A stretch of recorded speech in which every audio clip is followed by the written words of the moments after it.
और बड़ी जानकारी आपको दे दें, 3 जुलाई से भजनलाल सरकार का बजट सत्र शुरू होगा। 10 जुलाई को भजनलाल सरकार अपना पहला पूर्ण बजट पेश करेगी। बताते ये भी चले कि राजस्थान के 16वीं विधानसभा का दूसरा सत्र होगा।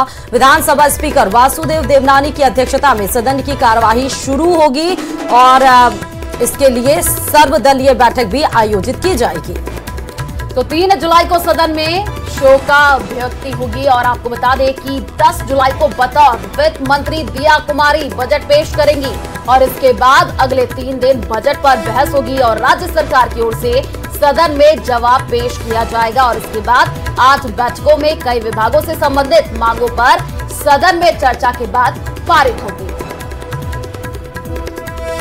तो विधानसभा के बजट सत्र में इस बार कांग्रेस हमलावर रहेगी। बजट सत्र के दौरान गहलोत सरकार की योजनाओं को आगे जारी रखने या फिर बंद करने के मुद्दे पर भी तनातनी होगी, क्योंकि इस पर सब कमेटी भी बना दी गई है मुख्यमंत्री भजनलाल सरकार के द्वारा कि जितने भी जिले बनाए गए थे, जितने भी संभाग बनाए गए थे, उसका भी निरीक्षण किया जाएगा। भजनलाल सरकार इस पर सदन के भीतर अपना रुख साफ करेगी कि आखिर ऐसा क्यों किया जा रहा है। बिजली पानी सहित कई मुद्दों पर कांग्रेस घेरने की कोशिश करेगी। बजट की तैयारी तेज हो गई है। 16वीं 3 जुलाई से यह बजट सत्र शुरू होगा। नई भर्तियों की घोषणा होने के आसार बताए जा रहे हैं, क्योंकि मुख्यमंत्री बनते ही भजनलाल सरकार ने कई सारी घोषणाएं की थी। अंतरिम बजट में कई सारी घोषणाएं की गई थी, लेकिन चुनाव आयोग लग गया था, आचार संहिता लग गया था, तो धरातल पर उतारा नहीं गया था। भरसक संभावना ये जताया जा रहा है कि इस बजट में उसको लागू करने की बात कही जाए। और बात अब दबंगों की, दबंगई की कर लेते हैं, जहां आबू रोड में फिल्मी अंदाज में दबंगई का मामला सामने आया है। दरअसल अन्नपूर्णा रसोई में दिन दहाड़े गले से पैसे निकाल करके लोगों को धमकाने का मामला सामने आया है और खुलेआम तलवार लहराते दबंगों की ये जो करतूत है वो सीसीटीवी में कैद हो गई है। हालांकि इस दौरान लोगों ने सूझबूझ का परिचय दिया और आरोपियों को पकड़कर पुलिस के हवाले कर दिया, लेकिन इस घटना से इलाके में खौफ जरूर मच गया है। आप तस्वीरें भी देख सकते हैं। आबू रोड की ये तस्वीरें हैं जहां तलवार लेकर अन्नपूर्णा रसोई पहुंचा था ये दबंग। सूझबूझ का परिचय जरूर दिया गया, लेकिन जिस तरह दबंगई दिखाते हुए ये शख्स नजर आ रहे हैं, इनके अंदर ये जाहिर है कि पुलिस का, प्रशासन का कोई भी खौफ नहीं है। चलती फिरती रोड पर जिस तरह तलवारबाजी या तलवार लहराते हुए ये दोनों शख्स नौजवान दिख रहे हैं और नजर आ रहे हैं। फिलहाल अन्नपूर्णा रसोई पहुंचे थे ये दबंग और कार्रवाई अब की गई है। ये आबू रोड से सीधे तस्वीरें।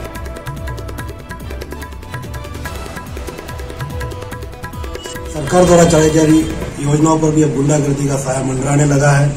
आज आबू रोड में संचालित अन्नपूर्णा रसोई के अंदर गुंडागर्दी का एक मामला सामने आया।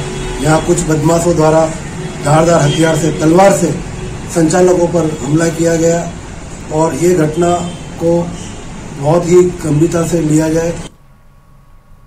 और मुख्यमंत्री के निर्देशों की अनुपालना में जयपुर जिला प्रशासन पाक विस्थापितों को नियम एवं पात्रता अनुसार भारतीय नागरिकता प्रदान कर रहा है। मुख्यमंत्री भजनलाल शर्मा की इसी संवेदनशीलता के चलते बरसों से भारतीय नागरिकता के लिए प्रयास कर रहे 6 पाक विस्थापितों के लिए गुरुवार का दिन खुशियों भरा रहा। कलेक्ट्रेट में 6 पाक विस्थापितों को भारतीय नागरिकता प्रमाण पत्र सौंपे गए। जयपुर जिला प्रशासन द्वारा अब तक कुल 325 पाक विस्थापितों को भारतीय नागरिकता प्रदान की जा चुकी है और अरसे बाद नागरिकता प्रमाण पत्र मिलने पर शंकर लाल ने मुख्यमंत्री का आभार भी जताया है। तस्वीरें हम आपको टीवी स्क्रीन पर दिखा रहे हैं। देखिए ये तस्वीर आप देख पा रहे हैं। पाक विस्थापितों का बरसों का जो इंतजार है वो खत्म हुआ है और साथ ही ये कहा कि आज कई सालों का लंबा इंतजार खत्म हुआ है। तो 6 और विस्थापितों को ये नागरिकता, तस्वीरें भी आपके टीवी स्क्रीन पर है। जयपुर से ये तस्वीर हम आपको दिखा रहे हैं। आप देखिए अब तक 325 पाक विस्थापितों को नागरिकता मिल चुकी है। और राज्य मंत्री ओटाराम दिवासी की फोटो लगाकर फेसबुक सोशल मीडिया प्लेटफॉर्म पर फर्जी ग्रुप बनाकर 80,000 लोगों को ग्रुप से जोड़ने और उसमें अपमानजनक सामग्री अपलोड कर छवि खराब करने का मामला सामने आया है। हालांकि राज्य मंत्री ओटाराम दिवासी के निजी सहायक ने इस मामले में सिरोही साइबर थाने में रिपोर्ट दी है, लेकिन इस मामले में अभी जांच जारी है। इस मामले में राज्य मंत्री ओटाराम दिवासी का ये कहना है कि उन्हें ये बात कुछ लोगों ने ध्यान में लाई, जिसके चलते साइबर पुलिस थाना सिरोही में रिपोर्ट दर्ज करने के लिए दी गई है।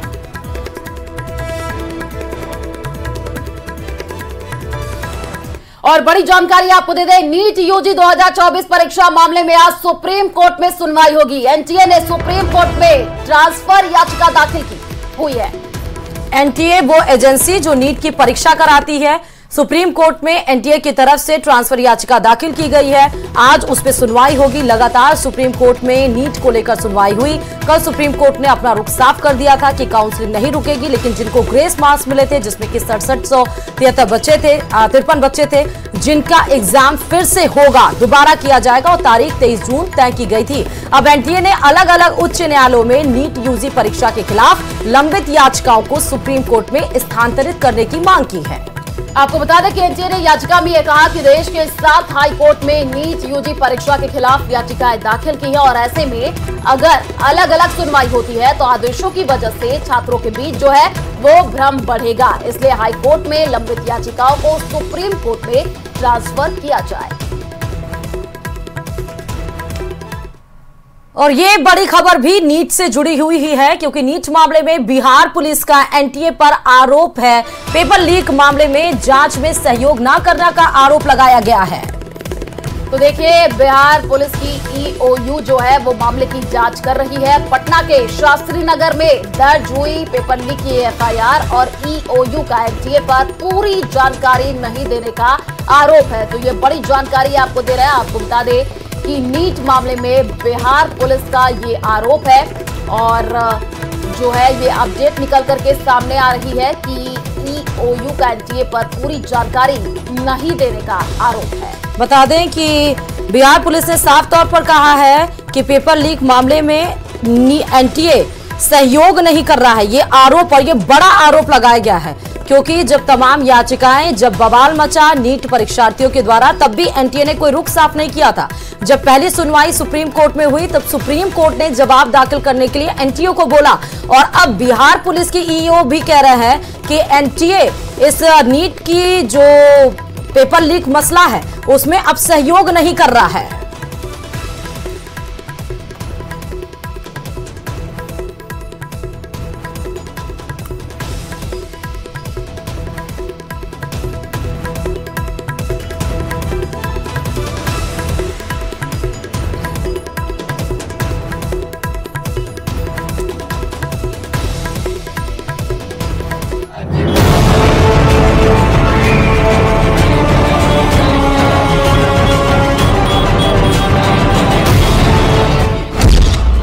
पर कहानी अभी खत्म नहीं हुई है।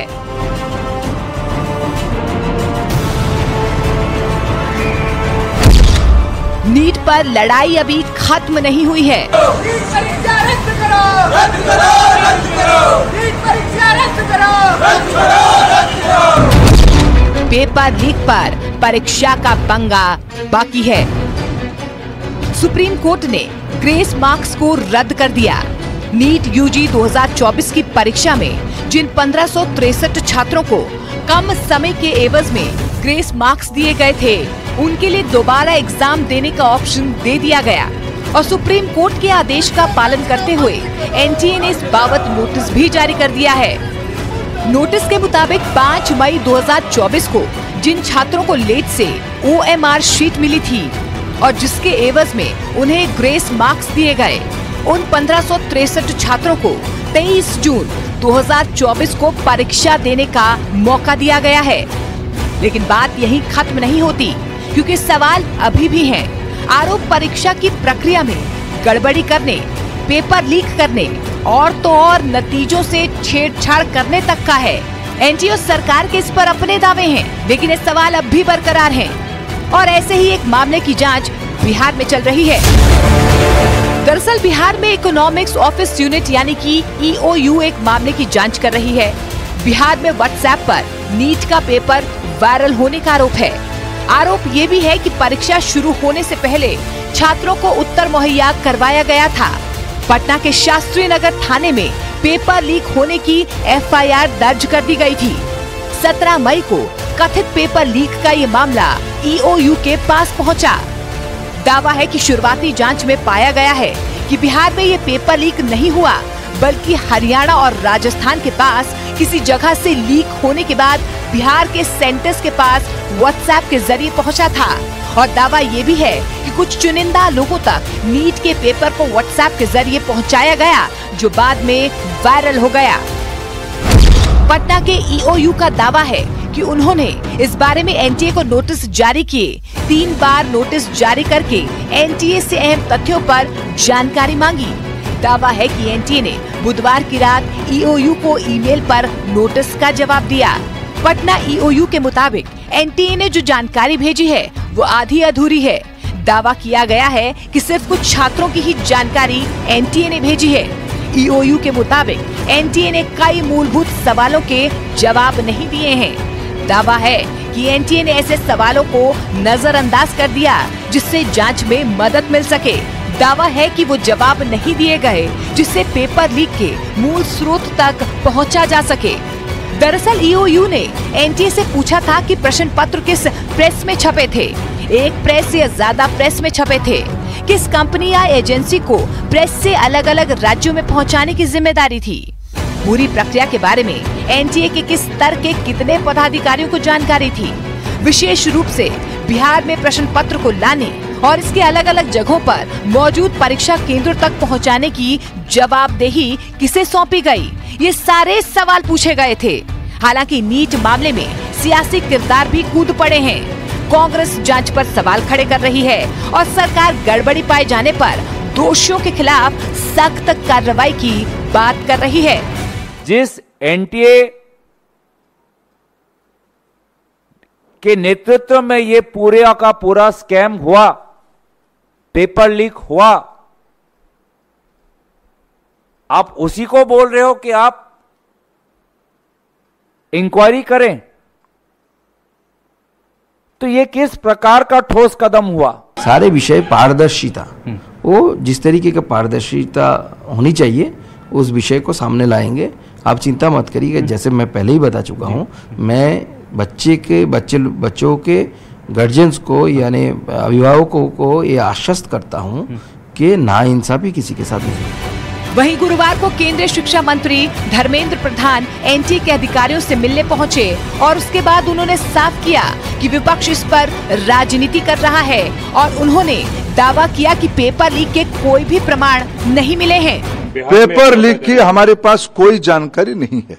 मैंने उस रीट पिटीशन को अनुध्यान कराया, कोई भी एक भी जगह पे प्रमाण नहीं है। एक एलिगेशन पेपर लीक हुआ है, कहां प्रमाण हुआ है? एक दो चीजों की न्यूज आइटम पे अगर प्रमाण आधारित होता है तब कोर्ट उसको विचार करेगी, सरकार अपना पक्ष रखेगी, वो कोर्ट में 8 जुलाई को चर्चा भी होगी। मसला 23 लाख से ज्यादा छात्रों के भविष्य का है। ग्रेस मार्क्स रद्द होने से अगर कुछ छात्रों में खुशी है कि इससे कम कट ऑफ नीचे आएगा, तो वहीं उन छात्रों में नाराजगी है जिन्हें ग्रेस मार्क्स मिले थे और अब उन्हें फिर से परीक्षा देने के लिए कहा जा रहा है। और इन तमाम खबरों के साथ सुप्रभात राजस्थान में फिलहाल अभी के लिए इतना ही, और आगे आपको दिखाएंगे 30 मिनट में 50 जिले। चलिए, नमस्कार।